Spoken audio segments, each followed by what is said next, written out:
Oh, Braverman. For the first time, the British government has published a cost estimate for the controversial plan to deport asylum seekers to Rwanda. It is therefore expected to cost £169,000 per deportation. Home Secretary Suella Braverman said on Monday these costs must be weighed against the rising cost of housing asylum seekers and the deterrent effect. If no action is taken, the cost of housing asylum seekers would rise from the current £3.6 billion to £11 billion a year. Prime Minister Rishi Sunak's government wants to deport thousands of migrants under a deal struck with Rwanda last year. This is to discourage migrants coming to the UK from France across the English Channel in small boats. Today, the British Court of Appeal will rule on the legality of the deportations. Last year, around 45,000 people arrived in Britain in small boats, more than ever before. And so far this year, over 11,000 people have entered the UK via this route. The Leave campaign in Britain, which supported the country's exit from the European Union, made various promises and claims regarding immigrants during the Brexit referendum in 2016. The Leave campaign argued that leaving the EU would grant the UK greater control over its borders and immigration policies. They claimed that by regaining sovereignty, the UK would be able to establish its own immigration system, which could prioritize national interests and reduce the number of immigrants coming to the country. And they're doing this now by breaking the law. One of the main concerns raised by the Leave campaign was the freedom of movement policy within the EU, which allowed citizens of member states to live and work in any other member state. The campaign promised that leaving the EU would enable the UK to regain control over immigration from EU countries and reduce the number of EU immigrants. Well, some Leave campaigners argued that by leaving the EU, the UK could redirect its immigration policy to focus more on attracting skilled workers from non-EU countries.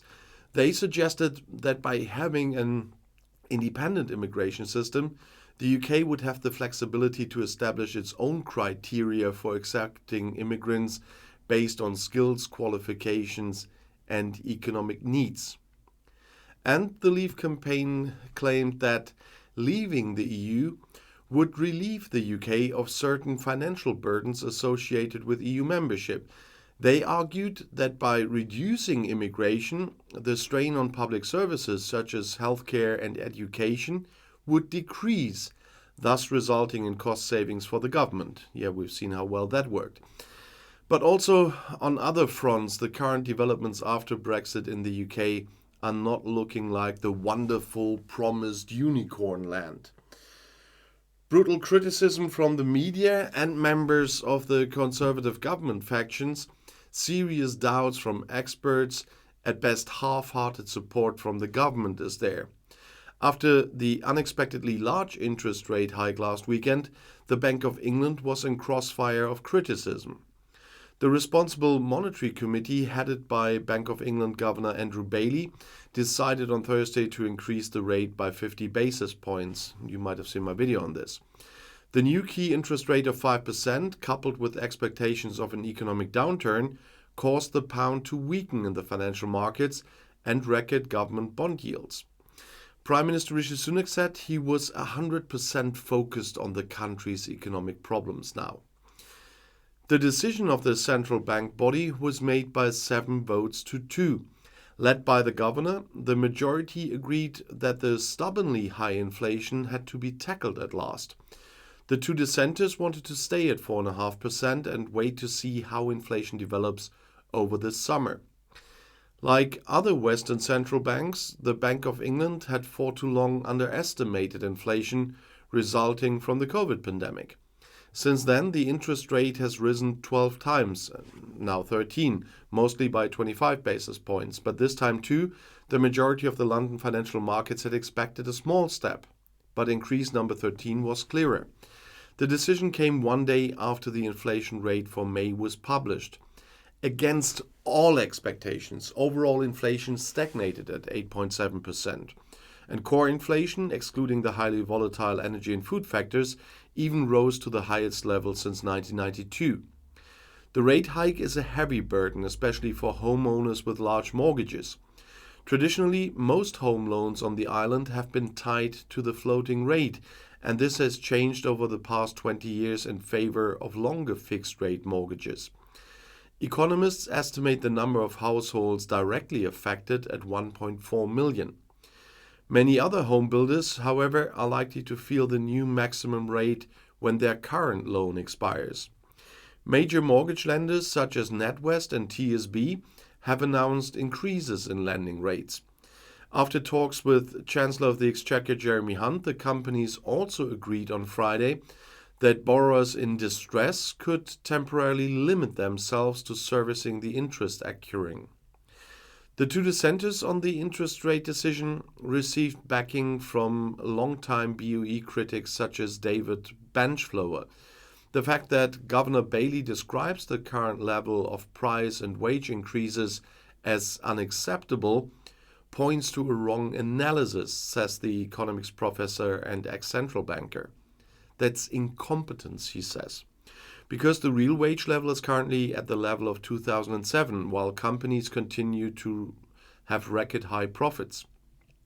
Blanchflower predicts inflation will plummet in the coming months, and confidence in the Bank of England is at a record low, he says.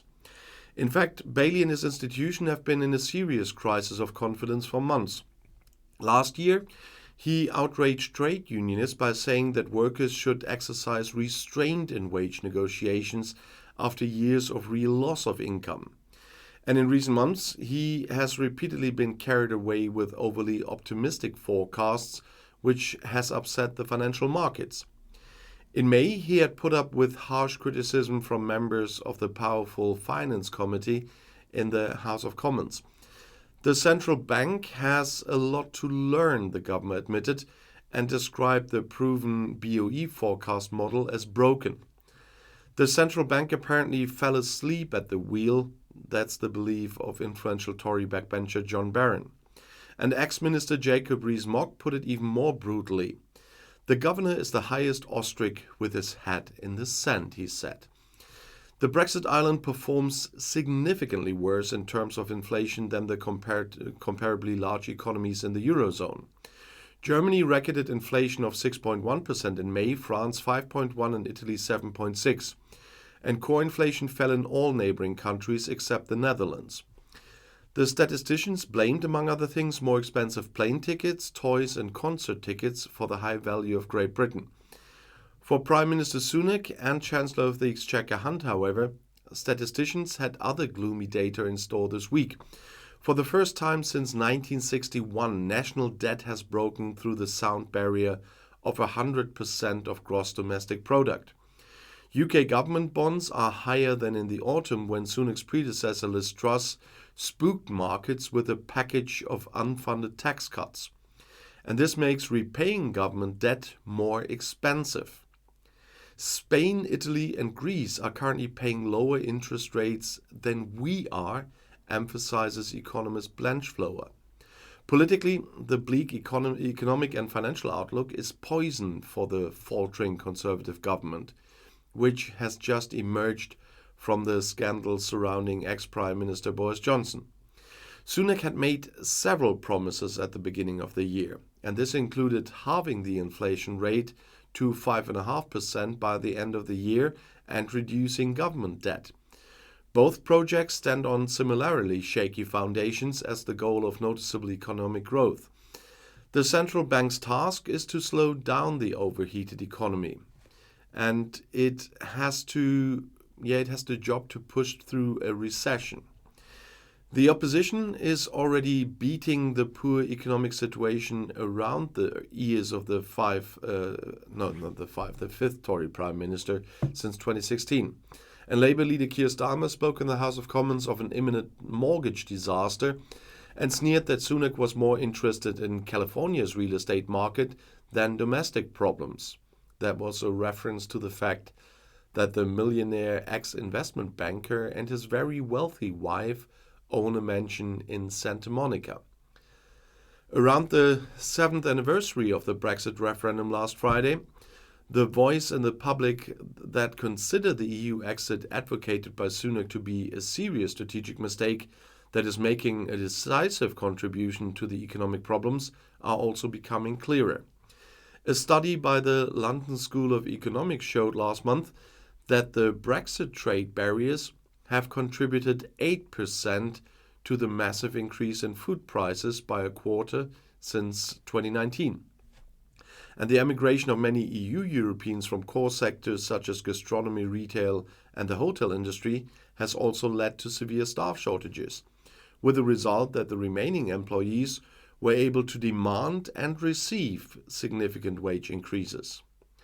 And most recently, wages and salaries in the private sector increased by an average of 7%, which the striking public sector employees are enviously acknowledging. At the extremely successful German discounter Lidl, employees recently received hourly wage increases of up to 13.7%. The minimum wage rose 9.7% in April. And so all those problems are piling up there. And my whataboutism will come with a recession in Germany again. I said enough on that yesterday, but Brexit is exacerbating all those problems, and so many people still don't want to believe it. But I have to repeat it again. Food prices here in Germany and milk prices are falling. They're not rising, they're falling. And I'm talking to friends in the UK every week, and I know what's going on there. And I know what's going on in a lot of different supermarkets in the UK. And so this denying of reality is really something very interesting. And those people are really running around like this in the world instead of admitting a mistake. That is, that's a metaphor for a psychological study, I guess, because that would be a very interesting one. And I guess that there are some on the way already. But I will have a look out in a few years on those studies. But if you're interested in more Brexit or other UK politics, the next video is right here in the end screen. Don't forget to put your questions on the community post I left for the starting of my live streams again. Because on the first live stream you have a chance to ask some questions yourself. I have to answer then.